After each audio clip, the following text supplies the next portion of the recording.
বাইরা আমার নিষ্পাপ শিশু, আমার শিশু বাপ নাই। দর্শক, আপনারা যে এতক্ষণ এই ভিডিওটা দেখছেন মেয়ের মা, এটা আসলে সম্পূর্ণ একটা মায়া কান্না। সম্পূর্ণ বিস্তারিত আপনার ভিডিওটা শেষ পর্যন্ত শুনেন, তাহলে বুঝতে পারবেন।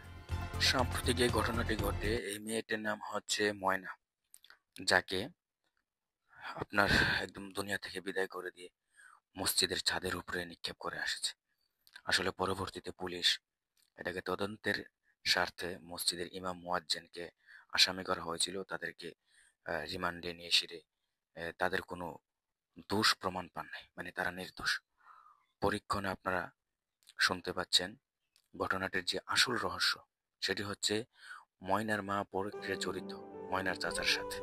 গত 3 দিন আগে যেদিন ময়নার নিখোঁজ খবর প্রকাশ পেল, ওই দিন দুপুরবেলা মা ও ময়নার চাচার উলঙ্গ অবস্থায় আকামের মধ্যে দেখতে পান ময়না তাদের সাথে আকাম প্রকাশ করে দেবে বলাই এই ঘটনা ধামাচাপা দেওয়ার জন্য ময়না তার মা প্রথম একটি কান কাটেন।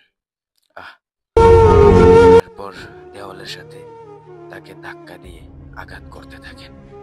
তারপরও আসলে ময়না মানে হয়েছিল না, মানে শেষ হয়েছিল না। দেখা গেল ময়নার মরতেছে না। তাই চাচা ময়নার কি আর বলবো দর্শক, আসলে এটা খুবই খারাপ লাগতেছে। ময়নার লজ্জাস্থানে, এতটুকু ছোট বাচ্চার লজ্জাস্থানে রড ঢুকিয়ে তাকে দুনিয়া থেকে নির্মম ভাবে অত্যাচার করে।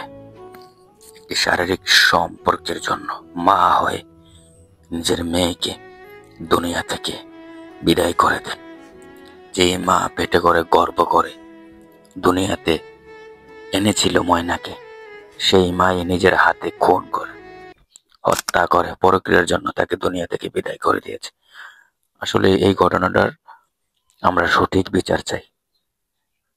যেই এই ঘটনার সাথে জড়িত, ময়নার মা হোক বা ইমাম সাহেব হোক, মুয়াজ্জিন হোক, তার বিচার আমরা সুষ্ঠু ন্যায় বিচার চাই, যেন তার সর্বোচ্চ শাস্তি হয় ফাঁসি। দর্শক, আরেকটা কথা বলে রাখি, এই ঘটনাটি ঘটে একটি প্রবাসীর ঘরে। বাবা প্রবাস থেকে ফিরে এসেছেন। আমি দেখাচ্ছি এই ভিডিওটা। আসলে এই পুরুষটা কত যে কষ্ট ভিতরে সেই জানে। সে তার বিশ্বস্ত স্ত্রীকেও সে হারাইলো, তার জন্ম দেওয়া ময়নাকেও হারাইলো। আর হারাইলে তো হারাইলো এমন নির্মম ভাবে হারাইলো, যেটা সে বাঁচে থাকা অবস্থায় আর এটাকে মেনে নিতে পারবে না। মানে সে আমৃত্যু জীবনভর তার ভিতরে এই কষ্টগুলো থেকে যাবে। আল্লাহ ময়নার বাবাকেও ধৈর্য ধারণ করার ক্ষমতা দান করুক।